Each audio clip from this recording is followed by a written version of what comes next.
오늘 이 복된 주일 어버이 주일을 맞이해서 오늘 예배하시는 우리 사랑하는 성도님들 그리고 우리 가정들마다 하나님의 크신 은혜와 축복 속에 신앙의 명문가가 될 수 있기를 주님의 이름으로 축원합니다. 얼마 전에 제가 책을 하나 말씀드렸던 그 책을 이번 주에 다시 한번 뽑아서 읽어봤습니다. 500년 내력의 명문가 이야기. 우리 전라북도 소재 모 대학의 조용현 교수, 조용현 박사께서 제가 이 책을 언제 샀는가 첫 장을 넘기면은 그 첫 번째 속지에 제가 그 날짜와 장소를 기록을 해놔요. 보니까 2004년 7월 20일 포항 공대 서점에서, 그러니까 포항에서 목회할 적에 아마 그 공대 서점에 갔다가 구입한 것으로. 그래 보니까 2002년도에 1판 1세를 시작했는데 2003년도 12월에 초판 20세. 22년 동안에 20번, 그러니까 굉장히 많은 그 구독자가 생겼고, 그리고 저도 그때 이 책을 사서 이게 장서 책들이 많이 이게 있습니다만은 그 중에서 끝까지 보관해 두고 싶은 책 따로 이렇게 구분을 합니다. 그래서 이따금씩 펼쳐 보기도 하는데, 그분은 그 책에서 한국의 명문가를 깊이 연구하다 보니까 세 가지 공통점이 있더라, 이렇게 얘기를 하고 있습니다. 한국의 500년 내력의 명문가들에게는 세 가지의 공통적인 그런 특징이 있으니, 첫째는 역사성이다 그랬어요. 역사성, 가문의 역사를 생각하고 가문의 내력을 생각하고 살아가는 가문과 가문의 역사를 생각하지 아니하고 그냥 되는 대로 하루하루를 살아가는 그런 가문하고는 천지 차이가 있다. 가문의 역사성을 중시 여기면서, 그리고 그것을 자녀들에게도 그 가문의 역사성을 이야기하고 역사적 책임을 감당하며 살아가려고 하는 그런 사람들이 결국은 명문가를 이루더라, 그런 얘기야. 그리고 이제 두 번째는 도덕성인데, 명문가에는 어느 가정이든지 그 가문에서 중시 여기는 어떤 가문이라든가 어떤 그 신념이랄까 철학이라든가 이런 것들이 있는데, 이것을 종합해 보면은 결국은 선비정신이라고 그래요. 선비정신을 잘 표현한 말 중에 제가 언젠가 한번 이렇게 그 작품으로 쓴 적이 있습니다만은, 춘풍추상, 봄바람과 가을서리. 다른 사람에게 대할 때는 봄바람처럼 훈훈하게 대하고, 자기에게 대할 때는 가을서리처럼 아주 추상 같은 가을서리 같은 그러한 그 모습으로 엄격하게 자기를 대해야 된다. 이것을 선비정신이라고 볼 수가 있는데, 그런 어떤 그 윤리성 이런 것들이 그 가문에 내려오고 있더라고 하는 거예요. 또 하나가 인물이라고 하는 것인데, 그런 가문에서는 과거에도 그랬지만은 지금도 현재에도 계속해서 인물들이 만들어지고 있다, 이런 얘기입니다. 또 하나 공통점은 뭐냐 하면은, 그런 가문은 주위의 사람들로부터 그 가문의 사람들이 존중받고 인정받고 귀히 여김을 받는다, 이런 얘기예요. 아무리 돈을 많이 가졌다 할지라도 다른 사람들에게 손가락질을 받는 그런 가문이라고 그러면 명문가라고 이야기하지 않습니다. 아무리 공부를 많이 했다 할지라도 다른 사람들을 무시하며 교만한 마음을 가지고 있는 사람들은 명문가라고 이야기하지 않습니다. 가졌음에도, 많이 알고 있음에도 사람들에게 베풀고 그리고 겸손한 이러한 아름다운 덕성을 가지고 있는 사람들을 일컬어서 신앙의 명문가의 사람들이라, 이렇게 이야기를 할 수가 있는 것입니다. 오늘 가정의 달 어버이 주일에 세상의 명문가들은 많이 있지만은, 그러나 우리 믿음의 사람들이 추구해야 될 명문가, 우리 하나님을 믿는 믿음의 사람들이 바라보고 우리 가정에서 이런 가정이 됐으면 좋겠다, 이렇게 생각하며 나가야 될 그런 명문가, 그것은 뭘까? 이것은요, 아무리 세상의 명문가들이 있다 할지라도 그들 가운데 이것 없다 그러면은요, 그러면 우리는 그거 추구할 수가 없습니다. 우리 주위에도 명문가들이 많이 있습니다. 제가 어제도 잠깐 시간을 내서 그 안위 장군 그 묘소에 잠깐 갔다 왔어요. 우리 김제에는 안씨들이 많죠. 무슨 안씨입니까? 우리 지금 안씨 안 계신가?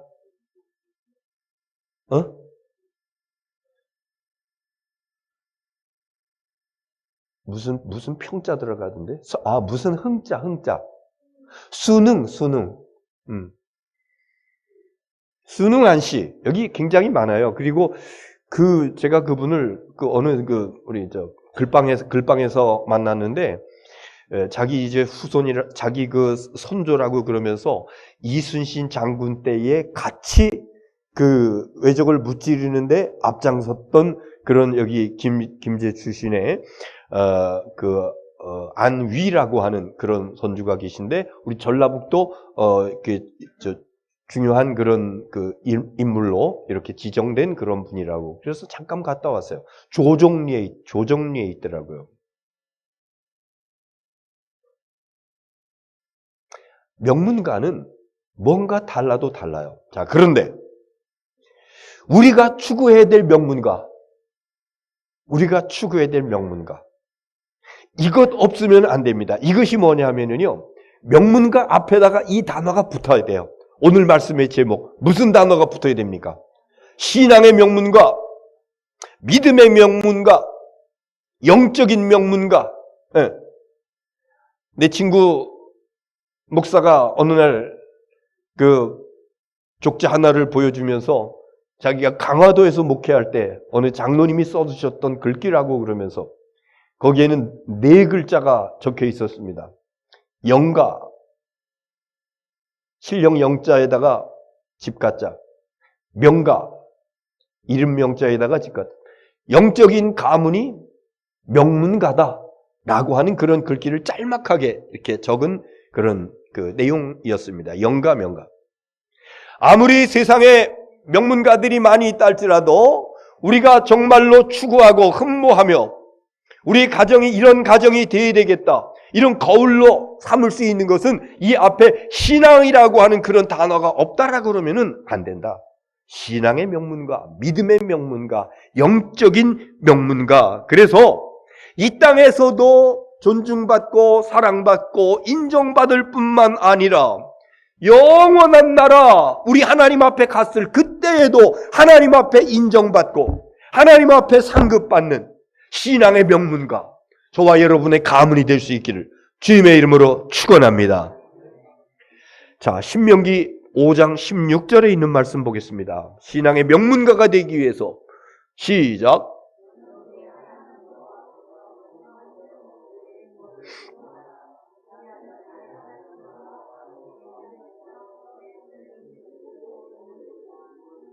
네 하나님 여호와께서 명령한 대로 네 부모를 공경하라. 그리하면 내 하나님 여호와가 내게 준 땅에서 내 생명이 길고 복을 누리리라. 그 다음에 보겠습니다. 에베소서 6장 1절로 3절 시작. 자녀들아, 주 안에서 너희 부모에게 순종하라. 이것이 옳으니라. 네 아버지와 어머니를 공경하라. 이것은 약속이 있는 첫 계명이니 이로써 네가 잘되고 땅에서 장수하리라. 이로써 네가 잘되고 땅에서 장수하리라.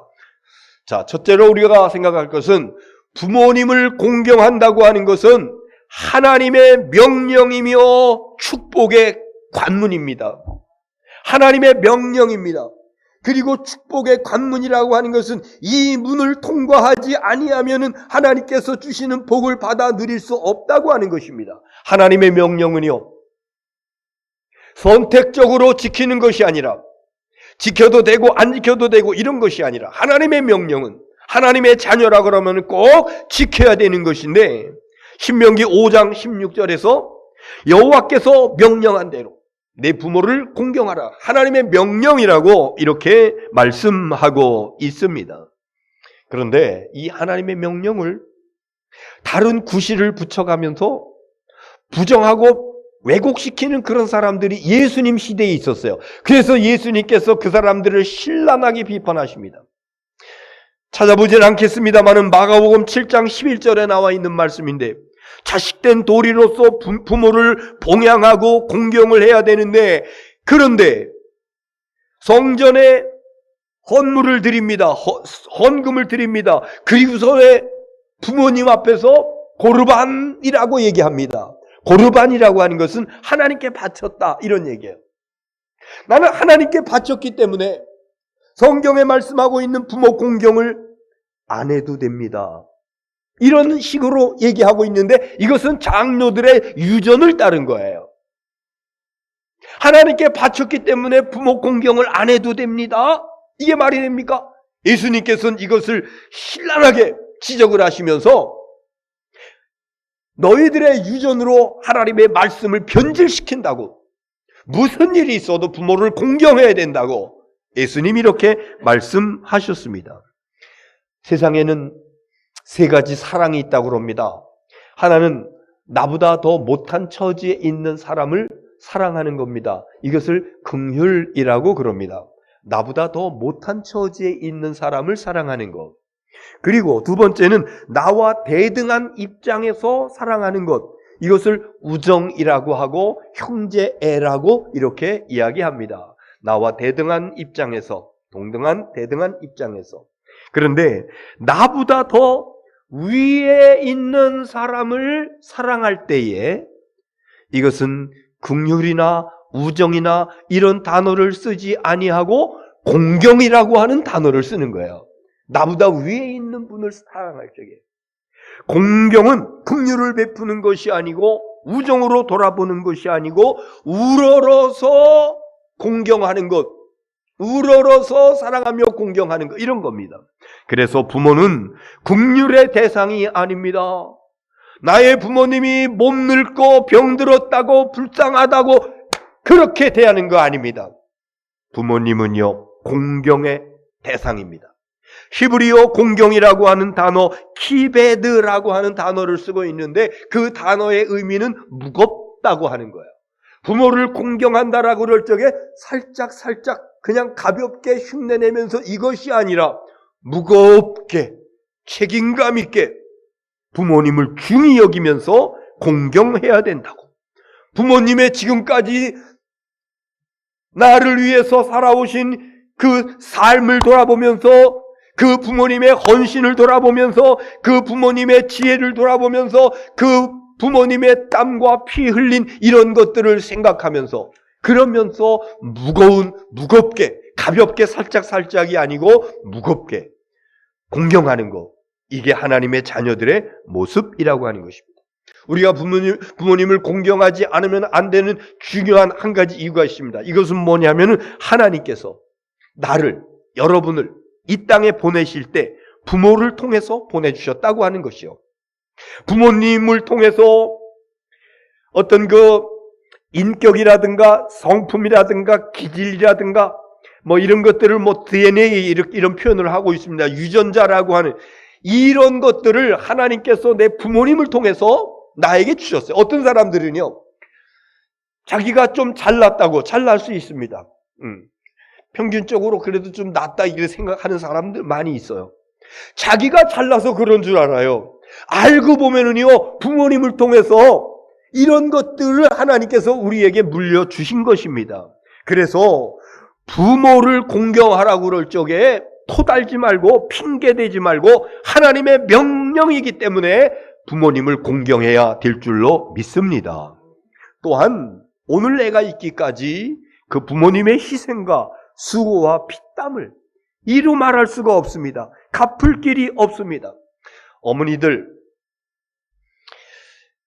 지난 1년 동안 저희 큰딸애가 임신을 하고 그리고 생활을 하면서 조심하면서 하는 이런 것들을 부모된 입장에서 내색은 안 하지만은 굉장히 이렇게 관심 깊게 이렇게 바라봤습니다.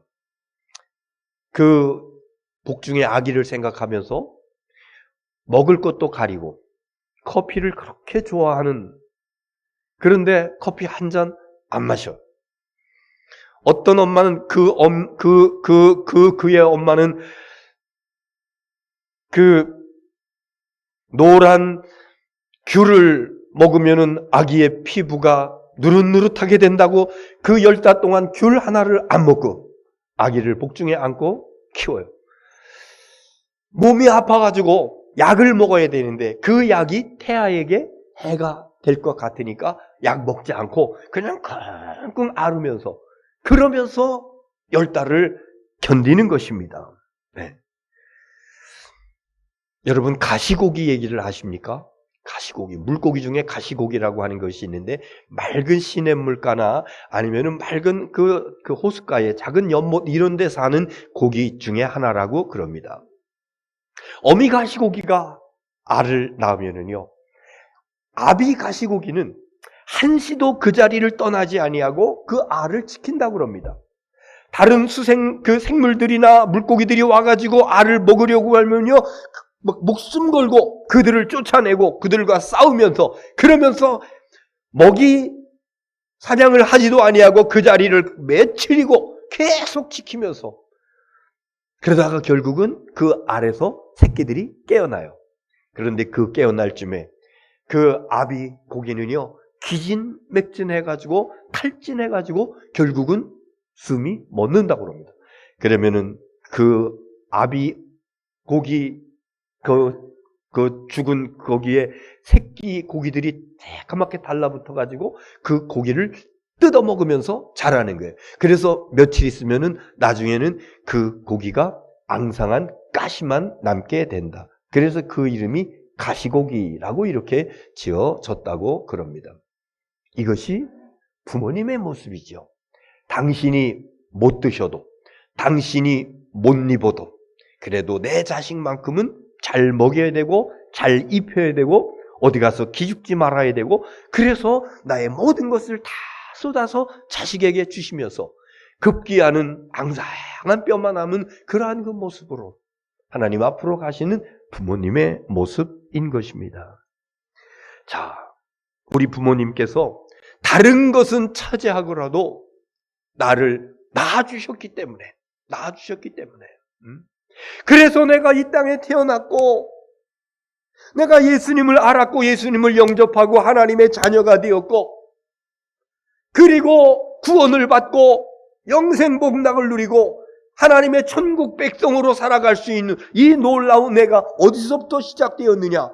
나의 부모님을 통해서 이 땅에 내가 태어났기 때문에 그 시작의 단추를 열어주신 부모이기 때문에 하나님께서는 이것은 명령이라고 말씀하시면서 부모를 공경하라고 이렇게 말씀하고 계신 것입니다. 뿐만 아니라 하나님의 명령이기 때문에 그래야 될 뿐만 아니라 부모를 공경할 적에 내가 복을 누릴 것이다, 내가 잘 될 것이다, 이렇게 말씀하십니다. 자, 신명기 5장 16절 다시 한번 보겠습니다. 시작. 너는 네 하나님 여호와께서 명령한 대로 내 부모를 공경하라. 그리하면 네 하나님 여호와가 내게 준 땅에서 내 생명이 길고 복을 누리리라. 나는 왜 복을 못 받지? 나에게는 왜 복이 오다가 말지? 내가 이렇게 힘들게, 내가 이렇게 어렵게, 그런데 복이 왜 내게서 멀지? 한번 돌아보십시오.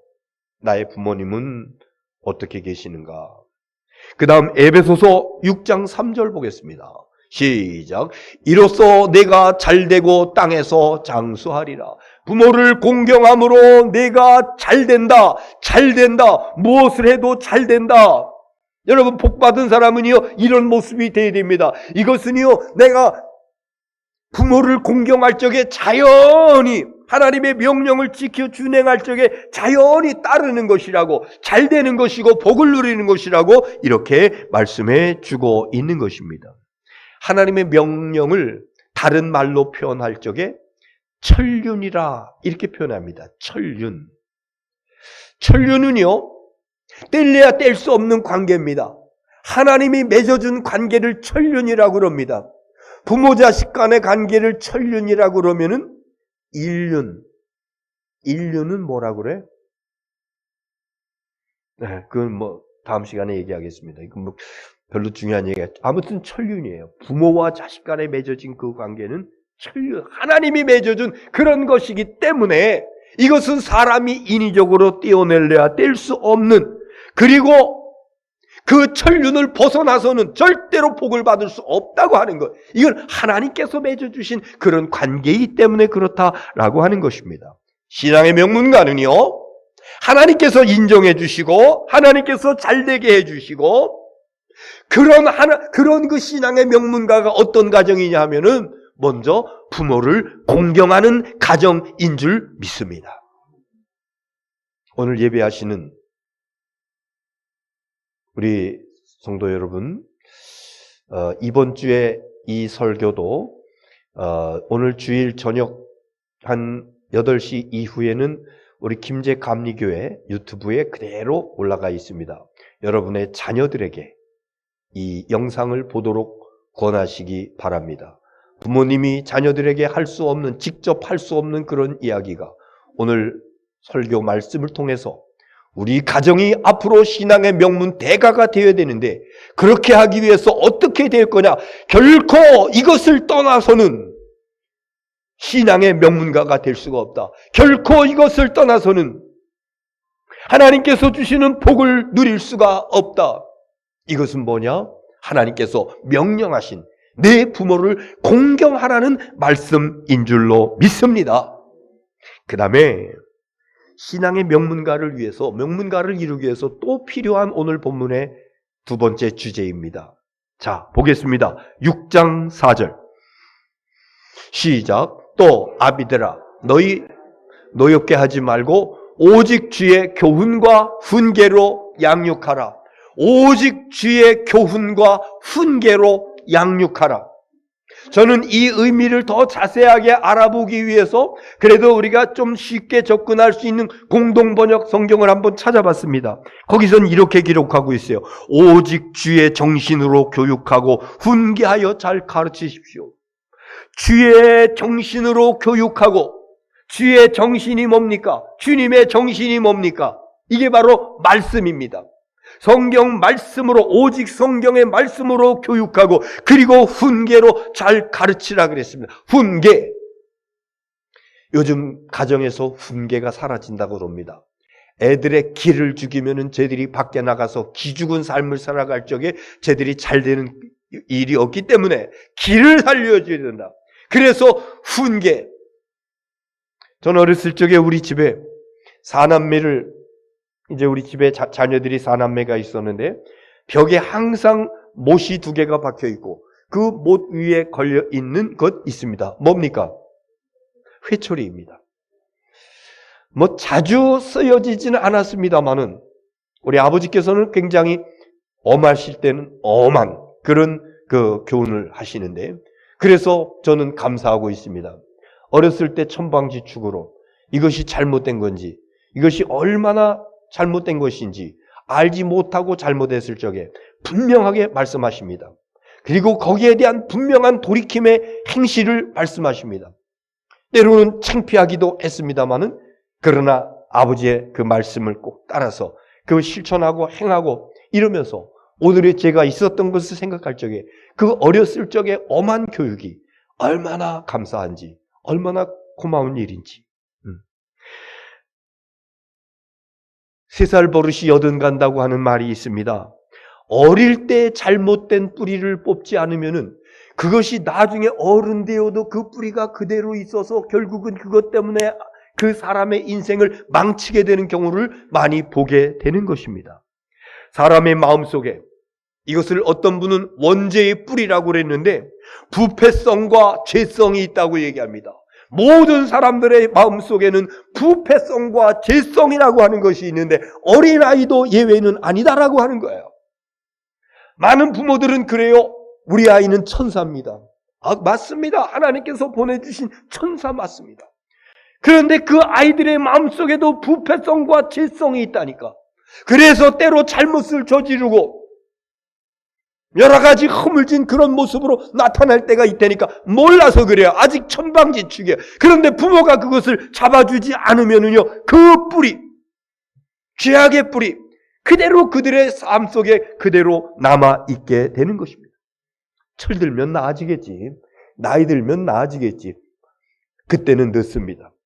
그래서 어렸을 적에, 가능하면은 5살, 6살 어렸을 적에, 가능하면 어렸을 적에 이들을 주의 훈계로, 주의 말씀으로 믿음 안에서 신앙생활하면서 자라갈 수 있도록 훈계하며 양육하게 될 적에 인간의 그 내재되어 있는 부패성과 죄성, 악한 원수마귀가 귀에만 있으면 치고 들어와가지고 자기의 밥을 만들려 하는 이 원죄의 뿌리, 이런 것들이 싹이 나지 못하고 완전히 뿌리 뽑혀지는 것, 이거 믿음 안에서, 말씀 안에서 부모들이 훈계하며 양육할 적에 이런 아름다운 모습이 나타나게 되는 줄로 믿습니다.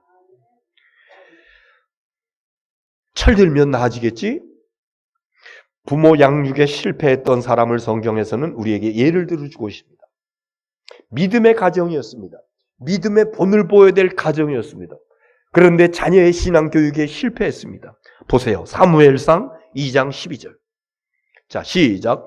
엘리의 아들들은 행실이 나빠 여호와를 알지 못. 엘리 제사장입니다.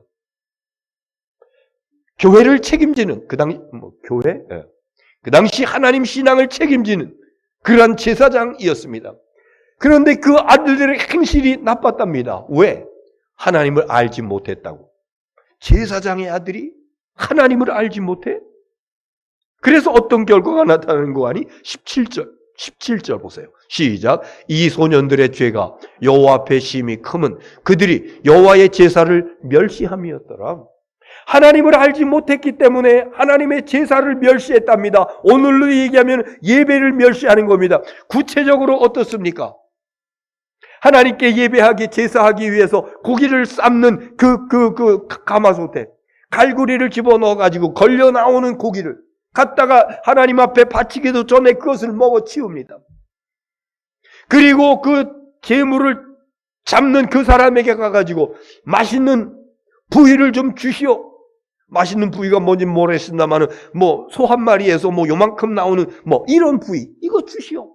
그거 갖다가 먹고 결국 이게 뭐냐면요, 여호와의 제사를 멸시함이었더라. 하나님께 예배하는 것에 대한 귀중함을 몰라요. 왜 그런 거 아니? 하나님을 알지 못했기 때문에. 왜 알지 못했어요? 엘리는 자녀들의 신앙교육에 실패했습니다. 결국은 그의 가문이 어떻게 되는가? 3장 13절 한번 보세요. 시작. 내가 그의 집을 영원토록 심판하겠다고 그에게 말한 것은 그가 아는 죄악 때문이니 이는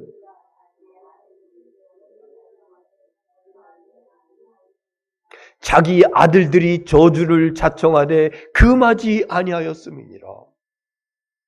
하나님을 예배하고 하나님을 공경하고 하나님께 제물을 바치고 이런 것들을 무시합니다. 멸시합니다. 하나님을 알지 못했기 때문에 이렇게 제사를 멸시하는, 예배를 멸시하는 하나님께서는 그 가문을 결국은 버리셨다고 저주를 자청하되 금하지 아니하여 그 부모가 자녀의 신앙교육을 하지 아니했다라고 하는 것입니다. 오늘 여러분, 우리의 자녀의 신앙교육 왜 중요합니까? 애들이 머리가 크잖아요. 애들이 나이가 먹잖아요.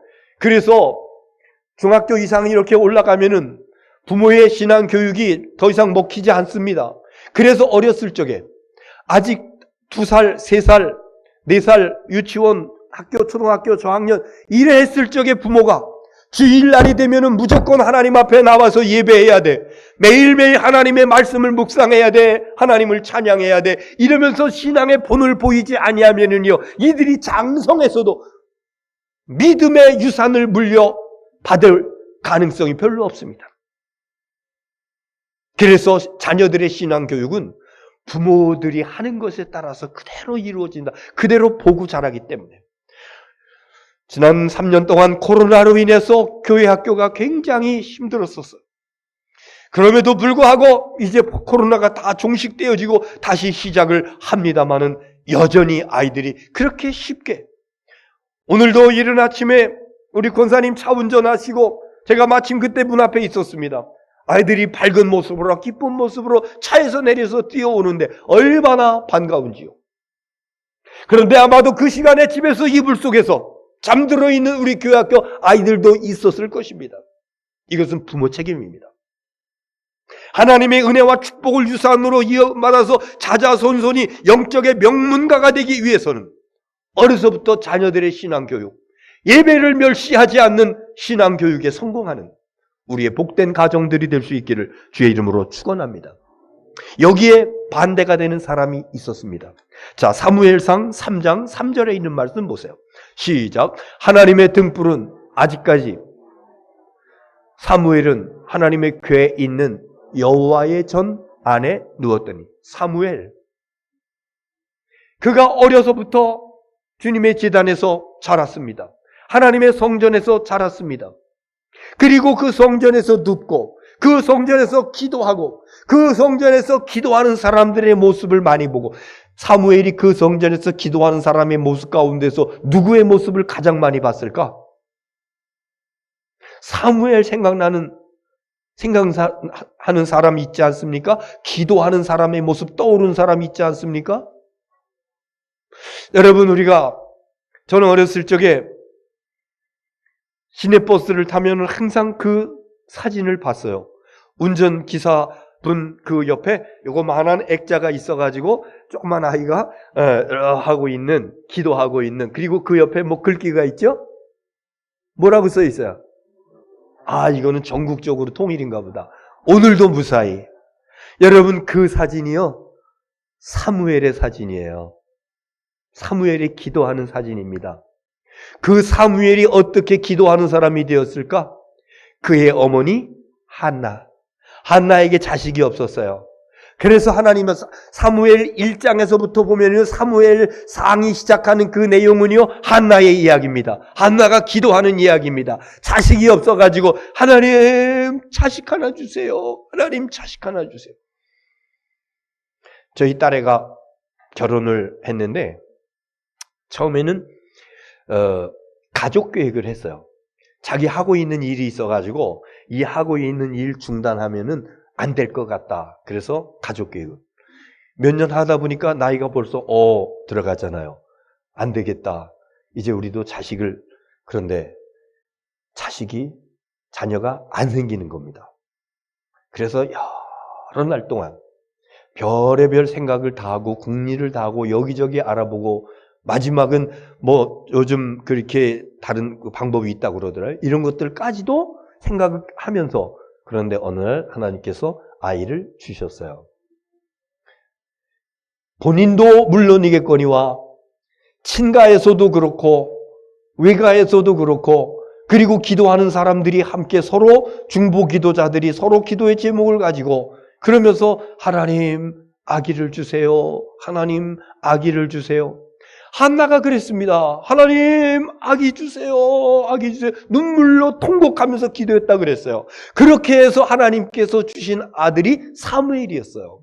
그러니 그 사무엘을 젖될 무렵에 성전 제단에 보내놓고, 그리고 그에게 옷을 갖다가 철철히 해 입히면서, 그러면서 그 제단에 가서 그 어머니가 얼마나 기도했을까? 어린 사무엘은 자기 어머니가 기도하는 그 모습을 보면서 자랐습니다. 나중에 사무엘이 이런 고백을 합니다. 사무엘상 12장 23절 한번 보세요. 시작. 나는 너희를 위하여 기도하기를 쉬는 죄를 여호와 앞에 결탄코 범하지 아니하고 선하고 의로운 길을 너희에게 가르칠 것이니. 이게 사무엘의 얘기입니다. 나는 기도하기를 쉬는 죄를 여호와 앞에서 결탄코 범하지 아니하리라. 기도하다가 쉬는 것은 죄 짓는 것이다. 그래서 한결같이 끝까지 기도하리라. 여러분, 가정의 달 5월을 맞이해서 자녀된 분들은 부모님을 위해서, 부모된 분들은 자녀들, 손자녀들을 위해서, 내가 할 수 있는 것 가운데 가장 귀한 것은 기도하는 것이다. 생사화복을 주관하신 아버지 하나님 앞에 기도하는 것이다. 내가 지금 우리 가문을 돌아볼 적에 신앙의 명문가는 아니랄지라도 지금부터 기도하면서 준비하면은 내 후손들이 신앙의 명문가가 될 수가 있을 거야. 그러면서 하나님 앞에 기도하고 응답받게 되기를 주의 이름으로 축원합니다. 오래전에 이탈리아에서 있었던 이야기입니다.